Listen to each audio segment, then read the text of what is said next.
ሰላም ጤና ይስጥልን እጅጉን የተወደዳችሁና የተከበራችሁ የአዲስ ስፖርት ቤተሰቦቻችን እንደምን አላችሁልን? ከእናንተው ከሆነው ከአዲስ ስፖርት የዩቲዩብ ቻናላችን አዳዲስ ስፖርታዊ ጉዳዮችን ልናካፍላችሁ እነሆ ዛሬም በድጋሚ ተገናኘን። ስለምታደምጡን፣ ስለምትከታተሉን፣ ቆይታችሁን ከኛ ጋርም ስለምታደርጉ እጅጉን ከልብ አድርገን ነው የምናመሰግነው።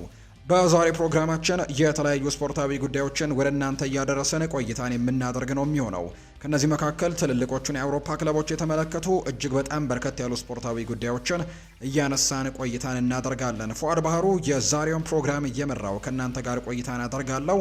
እናንተም ታዲያም ዛሬ የዓለም ዋንጫ ጅማሮ ስለሚደረግ ከዓለም ዋንጫ ጋር አያይዛችሁም የተለያዩ ሀሳብ አስተያየቶቻችሁን ኮሜንት ቦክስ ላይ ልታጋሩ እንችላላችሁ። ዛሬ ስለ ዓለም ዋንጫው ከዛ ውጪ ደግሞ ክለቦችን የተመለከቱ እጅግ በጣም በርከት ያሉ ስፖርታዊ ጉዳዮችን ወደ እናንተ እያደረስን ቆይታን እናደርጋለን። ፉአድ ባህሩ የዛሬውን ፕሮግራም እየመራው ቆይታን የማደርግ ይሆናል። ከመሸጋገሪያ በኋላ በድጋሚ ተመልሰን ስንመጣ በቀጥታ ወደ ዛሬ ርዕሰ ጉዳዮቻችን ወደ ዛሬ ፕሮግራሞቻችን የምናመራ ይሆናል።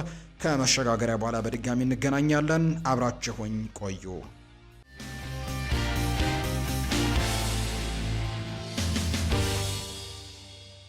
ወደ ቀዳሚው መረጃችን እናምራ። የሀገር ውስጥ ጉዳዮችን በማስቀደምን ጀምር። ለዓለም ዋንጫ ለማለፍ የ180 ደቂቃ ፍልሚያ ብቻ የሚቀረው የኢትዮጵያ ከ17 ዓመት በታች ሴቶች ብሔራዊ ቡድናችን የወዳጅነት ጨዋታን ዛሬ አድርገዋል።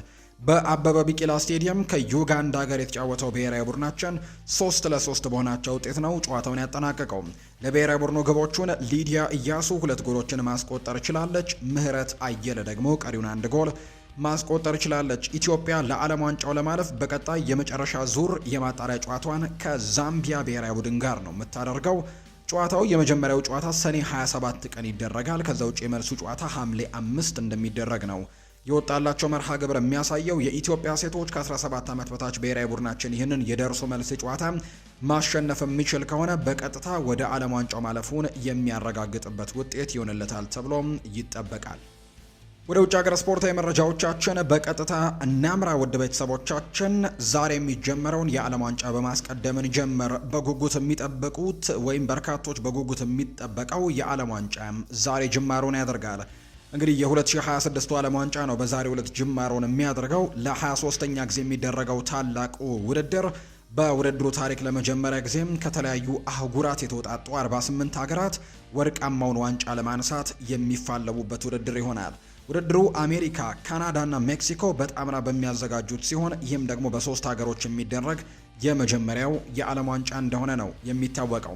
የ2026ቱን ዓለም ዋንጫ ጨዋታዎች ከሶስቱ አዘጋጅ ሀገራት በሚገኙ 16 ከተሞች ነው ይህ ውድድር የሚደረገው። አሜሪካ በ11 ስቴዲየሞች አጠቃላይ 78 ጨዋታዎች የሚስተናገዱት በአሜሪካ ምድር ውስጥ ነው። ከ104ቱ ጨዋታዎች 78ቱ ጨዋታዎች የሚደረጉት ከፍተኛውንም ድርሻ የምትወስደው እሷ ናት። ሜክሲኮ በ3 ስቴዲየሞቿ እንዲሁ፣ ካናዳ ደግሞ በ2 ስቴዲየሞች 13 ጨዋታዎችን ያስተናግዳሉ። እንግዲህ ምሽት 4 ሰዓት ሲል የውድድሩ አዘጋጅ ሜክሲኮ ደቡብ አፍሪካን በአስቴካ ስቴዲየም የምታስተናግድበት መርሃ ግብር ዛሬ ጅማሮን ያደርጋል። ይህ ታሪካዊ አጋጣሚ ስቴዲየሙን 3 የዓለም ዋንጫ መክፈቻ ጨዋታዎችን ያስተናገደ የመጀመሪያው ስቴዲየም የሚያደርገዋል።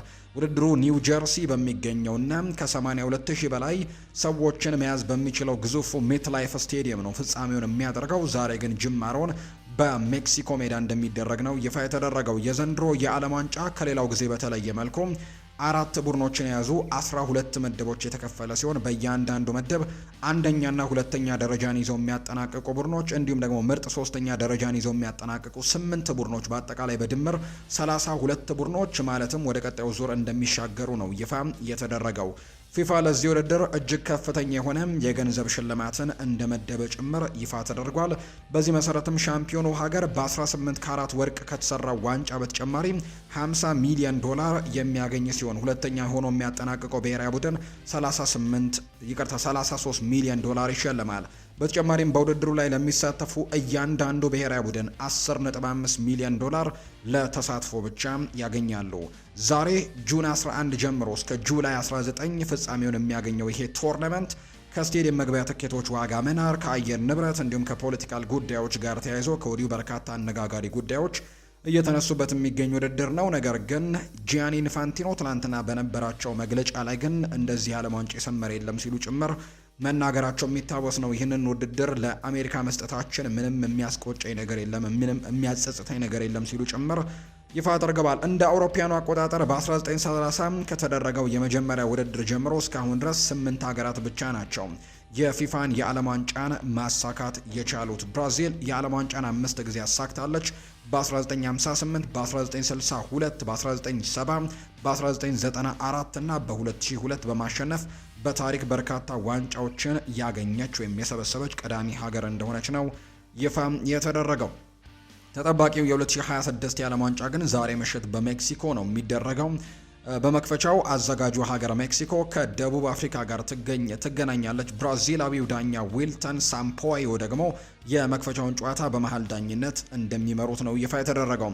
የመክፈቻው ጨዋታ በሜክሲኮ ሲቲ ስቴዲየም ከምሽቱ 4 ሰዓት ላይ ይጀምራል። ሜክሲኮ በዓለም ዋንጫ ታሪክ ያደረገችውን 7 የመክፈቻ ጨዋታዎች ማሸነፍ አልቻለችም። ሜክሲኮ በ2010 የደቡብ አፍሪካ የዓለም ዋንጫ ላይ ከደቡብ አፍሪካ ጋር የመክፈቻ ጨዋታዋን አድርጋ 1-1 ነበር ያጠናቀቀችው። በዚህ ዓለም ዋንጫ በሶስቱ አዘጋጅ ሀገራት 3 የመክፈቻ ስነ ስርዓቶች እንደሚካሄዱ ነው ይፋ የተደረገው። ዛሬ የመጀመሪያው የመክፈቻ ስነ ስርዓት ይደረጋል። በመክፈቻው ሻኪራ እና ቡርና ቦይ ዳይ የተባለውን እንዲሁ የይፋዊ የዓለም ዋንጫ ዜማንም ያቀነቅናሉ ተብሎ ይታሰባል። እንዲሁም ሌሎች ታዋቂ አቀንቃኞችም ይገኛሉ ተብሎ ይታሰባል።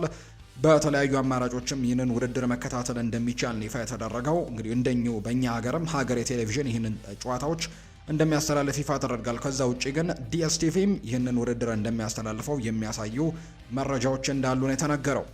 ዶናልድ ትራምፕ በመክፈቻው ጨዋታ ላይ ግን እንደማይገኙ ይፋ ተደርጓል። በአሜሪካው የመክፈቻ ጨዋታ ላይ አይገኙ። በዓለም ዋንጫ መክፈቻ ጨዋታ የአዘጋጅ ሀገራት መሪዎች ስቴዲየም ሲገኙ መመልከት የተለመደ ጉዳይ ነው። ይሁን እንጂ የአሜሪካው ፕሬዝዳንት ግን የአሜሪካ የመክፈቻ ጨዋታ ላይ የመገኘት እቅድ እንደሌላቸው ነው ይፋ የተደረገው። በመክፈቻው ጨዋታ ሌሎች እንግዲህ ኃላፊዎች እንደሚገኙ ይፋ ተደርጓል። ባለፉት የዓለም ዋንጫ ውድድሮች ላይ መክፈቻ ጨዋታ ላይ የአዘጋጅ ሀገሮች ወይም መሪዎች ደግሞ ተገኝተው ነበር። ለምሳሌ ያክል በ2022 በካታር ሲዘጋጅ የኳታሩ ኤሚር ተገኝተው እንደነበር እናስታውሳለን። በ2018ም እንዲሁ ፑቲን በመክፈቻው ላይ ተገኝቶ ነበር። በ2014 የብራዚል ፕሬዝዳንት ሮሴፍም ተገኝተው የሀገራቸውን የመክፈቻ ጨዋታ ማድረጋቸውና መታደማቸው የሚታወስ ነው። አሜሪካ የዓለም ዋንጫ መክፈቻ ጨዋታን አርብ ሌሊት ነው የምታደርገው። ልክ 10 ሰዓት ሌሊት ላይ ከፓራጓይ ብሔራዊ ቡድን ጋር ጨዋታዋን እንደምታደርግ ነው ይፋ የተደረገው። ቴሪ ዳንኤል ኦንሪ በኒውዮርክ መንገድ ተሰይሞለታል። ፈረንሳዊው ታሪካዊ እግር ኳስ ተጫዋች ቴሪ ዳንኤል ኦንሪ በአሜሪካ በጊዜያዊ መንገድ ተሰይሞለታል። በኒውዮርክ ከተማ የሚገኝ አንድ መንገድ በዓለም ዋንጫ ወቅት በቴሪ ዳንኤል ኦንሪ ስም እንዲጠራ እንደተደረገ ነው የተገለጸው። ቴሪ ዳንኤል ኦንሪ ከ2010 እስከ 2014 ለኒውዮርክ ሬድ ቡልስ እግር ኳስ ክለብም መጫወቱ የሚታወስ ነው። ሄንሪ በማህበራዊ ትስስር ገጹ ፈረንሳዊ በሆንምና ለንደንን እንደ ቤቴ ብጠራም ኒውዮርክ አሁንም ከዓለም ሁሉ የምወዳት ከተማ ነች ሲልም ነው ቴሪ ዳንኤል ኦንሪ የተናገረው። አክለው መንገድ በስሜ መሰየሙ ክብር ነው፣ ከተማዋ በልቤ ቦታ አላት፣ ልጄ እዛን የተወለደው የቤተሰብ አካል ነች ሲልም ጭምር ነው ቴሪ ዳንኤል ኦንሪም የተናገረው። ዛሬ እንግዲህ የሚደረገው ጨዋታ ሜክሲኮና ሳውዝ አፍሪካ የሚገናኙበት ጨዋታ ይጠበቃል። የሜክሲኮ ብሔራዊ ቡድን አሰልጣኝ የሆኑት ሃቪየር አጊሬ ደቡብ አፍሪካን አሳንሰው እንደማይመለከቱ ነው የተናገሩት። ለደቡብ አፍሪካ ትልቅ ክብር አለን ያሉት አሰልጣኙ ትንሽ ተጋጣሚ የሚባል በዚህ ውድድር ላይ የለም ሲሉ ይናገራሉ። ነገር ግን ሜዳ ውስጥ በእነሱ ላይ የበላይነቱን መውሰድ አለብን ሲሉ ነው የተናገሩት። የደቡብ አፍሪካ ብሔራዊ ቡድን አሰልጣኝ የሆኑት ሁጎ ብሩስ በበኩላቸው ሜክሲኮ የምድቡ ምርጥ ቡድና ሲሉ ገልጸዋታል። አክለውም ነገር ግን እኛ ለጨዋታው ዝግጁ ነን፣ በእያንዳንዱ ቅጽበትም ያለንን ሰጥተን እንፋለማለን ያሉት። የሜክሲኮና ደቡብ አፍሪካ የመክፈቻ ጨዋታም ዛሬ ምሽት 4 ሰዓት ሲል በዓለም ዋንጫው የመክፈቻ ጨዋታ እንደሚደረግ ነው የወጣው መርሃ ግብር የሚያሳየው። ክለቦችን የተመለከቱ ስፖርታዊ ጉዳዮችን እናንሳ። ከአርሰናል ጋር የተያዙ መረጃዎችን በማስቀደም እንጀምር። አርሰናል አሁንም በአትሌቲክ ቤልባኦ የክንፍ መስመር ተጫዋች ኒኮ ዊሊያምስ ላይ ትልቅ ፍላጎት ወይም ከፍተኛ ፍላጎት እንዳለው የሚያሳዩ መረጃዎች ይፋ እየተደረጉ ነው። የ23 ዓመቱ ተጫዋች በ2025-26 የውድድር ዘመን በ24 የሊግ ጨዋታዎች 10 የጎል አስተዋጽኦችን ማድረግ ችሏል። ምንም እንኳን በዚህ የውድድር ዓመት መጠነኛ መቀዛቀዞችን ቢያሳይም ነገር ግን ከዚህ በፊትም በነበሩት ጊዜያቶች ላይ አርሰናል ይህንን ተጫዋች እንደሚፈልገው በተደጋጋሚ ሲገለጽ እንደነበር የምናስታውሰው ነው። ኒኮ ዊሊያምስ እንግዲህ ለአርሰናል ሊፈረም የሚችልበት እድሉ እንዳለ ነው የመረጃ ምንጩ ይፋ ያደረገው። ነገር ግን አርሰናሎች አሁን በዛ ቦታ ላይ በተለይ የሊያንድሮ ትሮሳርድ እና የጋብሪኤል ማርቲኔሊ ያንን ቦታ ይለቃሉ ተብሎ ይታሰባል በዚህ የክረምት ተጫዋቾች የዝውውር መስኮትና በዛ ምክንያት ምናልባት አርሰናሎች ሌሎች አማራጮችን ይመለከታሉ ተብሎ ይታሰባል። ከነዛ መካከል አንደኛው ኒኮ ዊሊያምስ ሊሆን እንደሚችል የሚያሳዩ ነገሮች ናቸው የወጡት።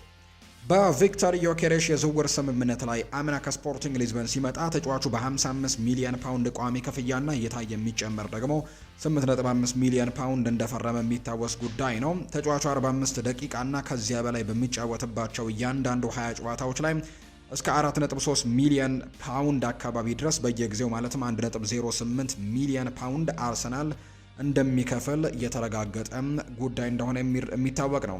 ሌላኛው ቪክተር ዮኬሬሽ በዘንድሮ 55 እንግዲህ ጨዋታዎችም ሲያደርግ 45 ደቂቃና ከዚያ በላይ የተጫወተው በ44 ጨዋታዎች ነው። ይህንን ተከትሎ አርሰናል 2.16 ሚሊዮን ፓውንድ ይከፍላል ማለት ነው ለክለቡ ስፖርቲንግ 20 ጨዋታዎችን ሲያደርግ በአንድ ጊዜም ከ45 ደቂቃዎች በላይ ማለት ነው 1.08 ሚሊዮን ፓውንድ ይከፍላሉ። ስለዚህ ዘንድሮ 44 ጨዋታዎችን ያደርጓል ከ45 ደቂቃ በላይ።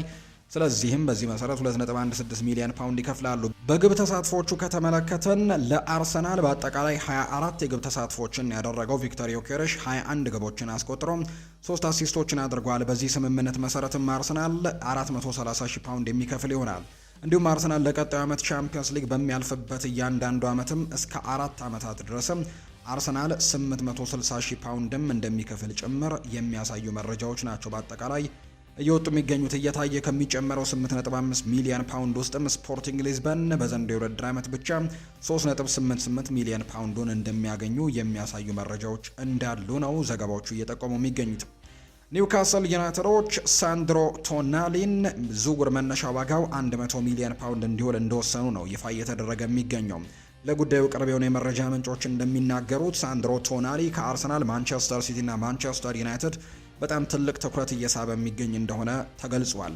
ስለዚህም ነገር ግን ተጫዋቹ አርሰናልን ቅድሚያ እንደማይሰጡት ወይም ደግሞ የሚጠይቀው ዋጋ ለመክፈልም እንደሚያፈገፍጉ ሌሎች ምንጮች ይናገራሉ። አርሰናል የዚህ ተጫዋች በጣም ቀንደኛ የሚባል ፈላጊ አይደለም፣ ፈላጊው ነው፣ ነገር ግን ያን ያክል ትልቅ ፕራዮሪቲ የሚሰጡት አይነት ተጫዋች እንዳልሆነ ዘገባዎች ያሳያሉና በተለይ ደግሞ ዋጋው በጣም ከፍተኛ መሆኑ አርሰናሎች ከዚህ ዝውውር እንደሚያፈገፍጉ የሚያሳዩ ምንጮች እየወጡ ነው። አርሰናል ቶናሊን ለማስፈረም የሚያደርገው ፉክክርን የሚቀላቀሉ ከሆነ ለጣሊያናዊ ኮከብ ከ60 ሚሊዮን ፓውንድ በላይ የመክፈል ምንም አይነት እቅድ እንደሌላቸው ነው የመረጃ ምንጮም ይፋ ያደረገው። አርሰናል በማኑ ኮኔ ላይም ፍላጎት አላቸው ተብሏል። እናም ከተጫዋቹ ወኪሎች ጋር የመጀመሪያ የሚባል ንግግሮችን እንዳደረጉ ሰምተናል። ነገር ግን እስካሁን ምንም አይነት ይፋዊ ጥያቄዎች እንዳላቀረቡለት ነው የተነገረው። ይሄኛው ፈረንሳዊ ተጫዋች ጥሩ የሚባል ጊዜያቶችን ያሳለፈ ተጫዋች ነውና ይህንን ተጫዋች ለማስፈረምም ጥሩ ንግግሮችን እያደረገ እንደሚገኝ የጣሊያኑ የመረጃ ምንጭ የሆነው ኮሪዮር ዴላ ሴራ ይህንን መረጃ ይፋ አድርጎታል። ሊያንድሮ ትሮሳርድ በዚህ የክረምት ተጫዋቾች የዝውውር መስኮት ክለቡን ለቆ ሊወጣ የሚችልበት ሰፊ እድል እንዳለው ይነገራል። በተለይ የቱርኩ ክለብ የሆነው ቤሽክታሽ ይህንን ተጫዋች ለማስፈረም የተለያዩ እንቅስቃሴዎችን እያደረገ ነው። ቤሺክታሽ በቅርቡ ለአርሰናል ለሊያንድሮ ትሮሳርድ ይፋዊ ጥያቄዎችን ይልካል ተብሎም ይታሰባል። የ20 ሚሊዮን ዩሮ የዝውውር ክፍያ ለተጫዋቹ ዓመታዊ ከ7 ሚሊዮን እስከ 8 ሚሊዮን ዩሮ የሚደርስ ክፍያንም ሊያቀርቡለት ዝግጁ ናቸው። ቤሺክታሽ ሊያንድሮ ትሮሳርድን ለማስፈረም ኦፊሻላዊ ድርድርን እንደጀመሩ ጭምር ይፋ ተደርጓል። የክለቡ ፕሬዝዳንት ሰርዳል አዳላይ ይባላሉ። የዝውውር ስምምነቱ ላይም ለመወያየት አርሰናል በይፋ አነጋግረውታል። ትሮሳርድ በዝውውር ገበያ ውስጥ ካሉት ዋና የቤሺክታሽ ኢላማዎችም አንዱ እንደሆነ እንደሚታሰብ ነው የመረጃ ምንጩ ይፋ ያደረገው። የእንግሊዝ ብሔራዊ ቡድን አሰልጣኝ የሆነው ቶማስ ቱሄል ይናገራል። የአርሰናል ተጫዋቾች ወደ እንግሊዝ ካምፕ ሲመጡ የሚያሳደሩትን ተጽዕኖ ግልጽ ነው፣ ሁላችሁም መመልከት ትችላላችሁ። በጣም ጥሩ ተጽዕኖዎችን በቡድናችን ውስጥ ያሳርፋሉ ሲልም ጭምር ነው የተናገረው አሰልጣኙ። ማንቸስተር ዩናይትድን ደግሞ የተመለከቱ መረጃዎችን ወደ እናንተ እናደርስ።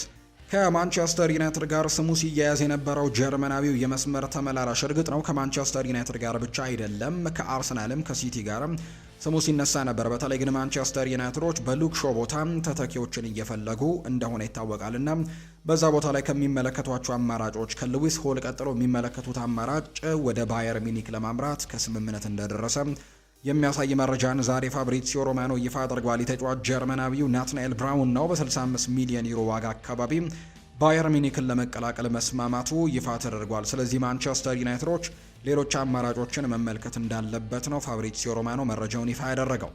ማንቸስተር ዩናይትዶች ከኤሊዮት አንደርሰን ዝውውር ራሱን እንዳገለለም ይፋ ተደርጓል። ማንቸስተር ዩናይትድ አሁን ባለው ሁኔታ ኤሊዮት አንደርሰንን ለማስፈረም ከሚደረገው ፉክክር ሙሉ ለሙሉ ራሱን አውጥቷል የሚል መረጃ ይፋ ተደርጓል።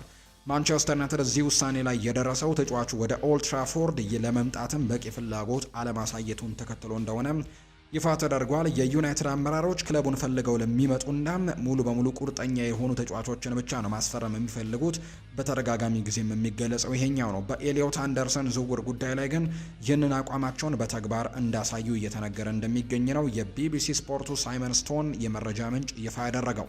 ሌላኛው ማንቸስተር ዩናይትዶች በክረምት ተጫዋቾች የዝውውር መስኮት ስላስፈረሙት ኤደርሰን ደግሞ እንንገራችሁ። ዘግይቶ ከብራዚል ብሔራዊ ቡድን ጥሪ የቀረበለት የአማካይ ስፍራ ተጫዋች ኤደርሰን ልምምዱን አጠናክሮ እንደቀጠለ የሚያሳዩ መረጃዎች አሉ። ሆኖም ተጫዋቹ ግን ዛሬ ጅማሮን በሚያደርገው የዓለም ዋንጫ ውድድር ላይ በለመደው የአማካይ ስፍራ ላይ ላይጫወት እንደሚችል የሚያሳዩ መረጃዎች ይፋ እየተደረጉ ነው። በተለይ የሴሌሳዎቹ አለቃ የሆኑት ካርሎ አንቸሎቲ ተጫዋቹን በቀይ መስመር ተመላላሽነትም ሊሞክሩትና ሊያጫውቱት እንደሚችሉ የሚያሳዩ አንዳንድ የመረጃ ምንጮች እየወጡ ነው።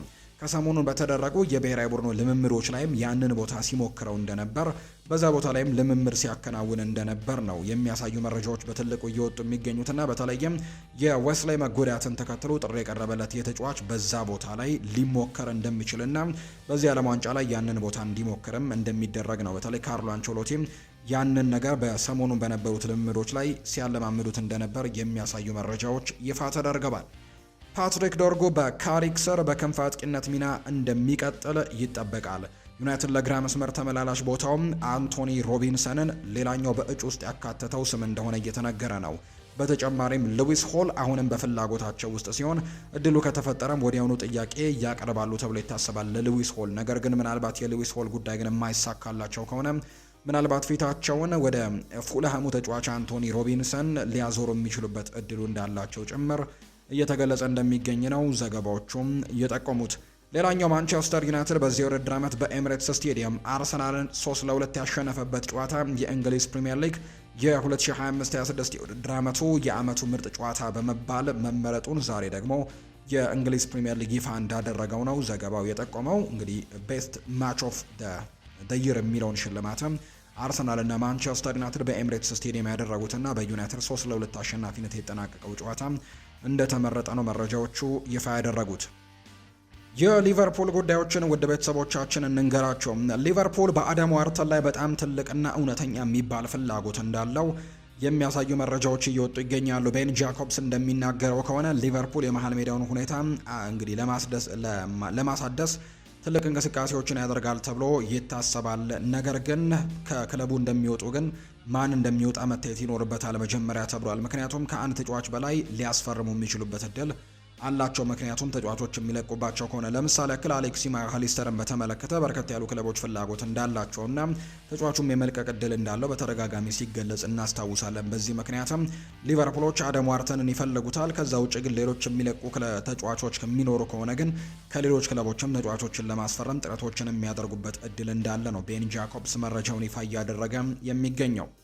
በርካታ ክለቦች የአሌክሲ ማካሊስተርን ሁኔታ በቅርበት እየተከታተሉት ይገኛሉ። ለሊቨርፑልም ሆነ ለተጫዋቹ አጓጊ የሆነ የዝውውር ጥያቄ ከቀረበ የቀጣይ ቆይታው ጉዳይ የውይይት ርዕሰ ጉዳይ ሊሆን ይችላል። በአሁኑ ደረጃ ምንም የተረጋገጠ ነገር የለም፣ ነገር ግን በትኩረት ሊታይ የሚገባው ጉዳይ እንደሆነ ነው ፋብሪዚዮ ሮማኖ መረጃውን ይፋ እያደረገ የሚገኘው። ሌላኛው ሞሐመድ ሳላህን ያነሳውን ጉዳይ እንመልከት። ከሊቨርፑል ጋር በተያያዘም የተናገረው ንግግር እንመልከት። ሞሐመድ ሳላህ ሲናገር ብዙ ሰዎች እሱን እንደማይወዱት አውቃለሁ፣ ነገር ግን በአጠቃላይ ከዳርዊን ኑኔስ ጋር መጫወት ግን ደስ ይለኝ ነበር ሲልም ነው የተናገረው ሞሐመድ ሳላህ። እሱ የተለየ ክህሎት ያለው ተጫዋች ነው፣ እንዲሁም ደግሞ ብዙ ሰዎችም የእሱን አጫወት አይረዱትም ነበር፣ ነገር ግን ለእኔ በጣም ምቾት ይሰጠኝ ነበር ከዳርዊን ኑኔስ ጋር መጫወት ሲል ይናገራል ሞሐመድ ሳላህ ሲናገርና ብዙ ሰዎች ግን እንደማይወዱትና ይህንን አስተያየቴንም እንደማይቀበሉት ጭምር አውቃለሁ፣ ነገር ግን እሱ በጣም የሚመች አይነት አጫወት ነው ያለው ሲልም ጭምር ነው የተናገረው ሞሐመድ ሳላህ። ቸልሲን የተመለከቱ መረጃዎችን እንንገራቸው። ቴዲ ሼሪንጋም ይናገራል። ቸልሲ ከፍተኛ ደረጃ ያለው ግብ ጠባቂም ያስፈልገዋል ብሏል። ቴዲ ሼሪንጋም ሲናገር ጆርዳን ፒክፎርድ ደግሞ ያለምንም ጥርጥር ክለቡ ለሚፈልገው ነገር ሁሉ ሙሉ መስፈርቱን ማሟላት የሚችል ተጫዋች ነው ወይም ግብ ጠባቂ ነው ሲል ይናገራል ቴዲ ሼሪንጋም። ኢንተር ሚላኖች ደንዘል ደምፍሪስ ወደ ሪያል ማድሪድ መሄዱን ተከትሎ የእሱን ተተኪ እየፈለጉ ይገኛሉ። ስለዚህም በገበያው ላይ ከሚገኙ ተጫዋቾች መካከልና ወይም ደግሞ ከሚፈልጓቸው ተጫዋቾች መካከል የቼልሲውን የተከላካይ ስፍራ ተጫዋች የሆነውን ማሎ ጉስቶን ለማስፈረም ፍላጎት እንዳላቸው የሚያሳዩ ነገሮች ያሉ። ምናልባት የሚሳካላቸው ከሆነ ኢንተር ሚላኖች ማሎ ጉስቶን ከቼልሲ ለማስፈረም ፍላጎት እንዳላቸው ነው ሳይመን ፊሊፕስ መረጃውን ያጋራው።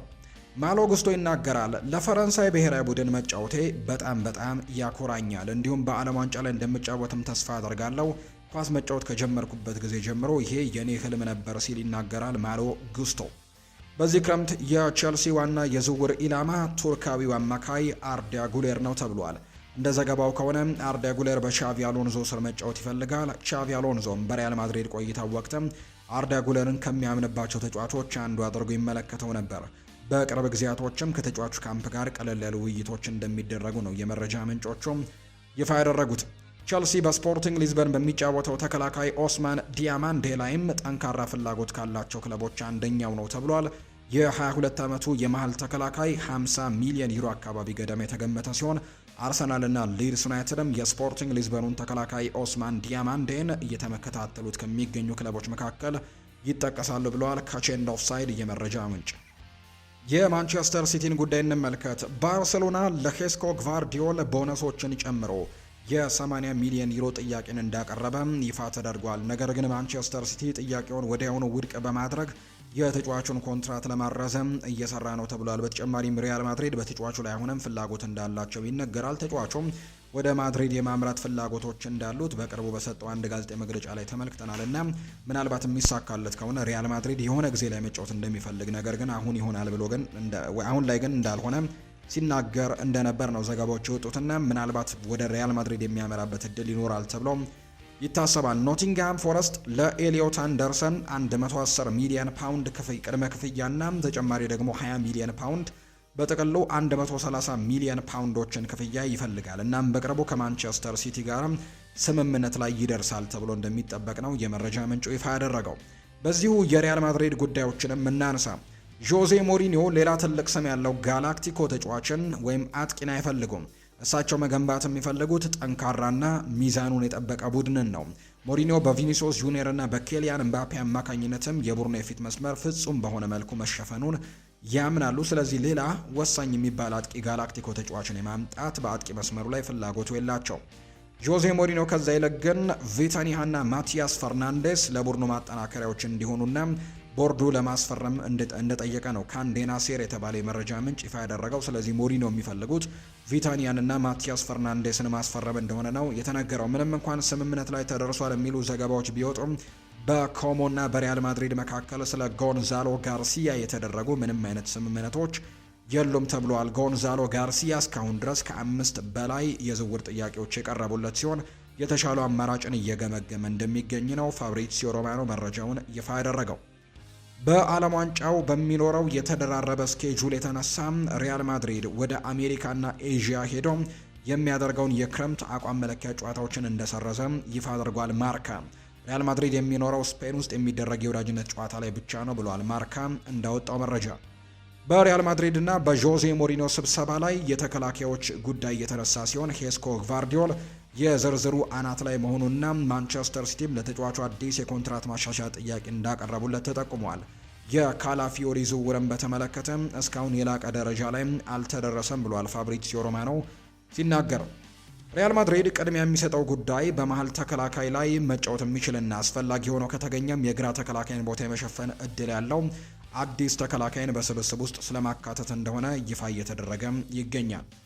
በጆዜ ሞሪኒዮ እና በሪያል ማድሪድ ከፍተኛ አመራሮች መካከል ስለ ማቴዎስ ፈርናንዴስ ውይይት ተደርጓል። ሞሪኒዮ ተጫዋቹን ቢያደንቀውም ማቴዎስ ፈርናንዴስ በሪያል ማድሪድ የዝውውር ዝርዝር ውስጥ ግን የተካተተ ብቸኛው ተጫዋች ግን አይደለም። ፍላጎት ቢኖርም በአሁኑ ሰዓት ግን የተጀመረ ምንም አይነት ተጨባጭ ነገር እንደሌለ ፋብሪዚዮ ሮማኖ ጨምሮ መረጃውን ይፋ እንዳደረገ ነው የመረጃ ምንጮቹ እየተናገሩ የሚገኙት። የተወደዳችሁና የተከበራችሁ ቤተሰቦቻችን ለዛሬ ያዝንላችሁ አዳዲስ ስፖርታዊ ጉዳዮቻችን እነዚህን ነው የሚመስሉት። ስላደመጣችሁን፣ ስለተከታተላችሁን ቆይታችሁም ከኛ ጋር ስለነበር እጅግ ከልብ አድርገን እናመሰግናለን። ፏድ ባህሩ የዛሬውን ፕሮግራም እየመራው ከእናንተ ጋር ቆይታን አድርግ ያለው የተለያዩ ስፖርታዊ ጉዳዮችን ያካፈልንበት የዛሬ ፕሮግራማችንም ይህንን ይመስል ነበር። ቆይታችሁን ከኛ ጋር ስላደረጋችሁ ከኛ ጋርም ስለነበራችሁ ከልብ አድርጌ አመሰገንኩኝ። በቀጣይ ፕሮግራሞቻችን ሌሎች ስፖርታዊ ጉዳዮችን፣ ሌሎች አዳዲስ መረጃዎችን አካተን በድጋሚ ተመልሰን የምንገናኝ ይሆናል። በቀጣይ ፕሮግራሞቻችን እስክንገናኝ ድረስ መልካም ጊዜ፣ መልካም ደግሞ ቀን እንዲሆንላችሁ ነው በአክብሮት የምመኘው።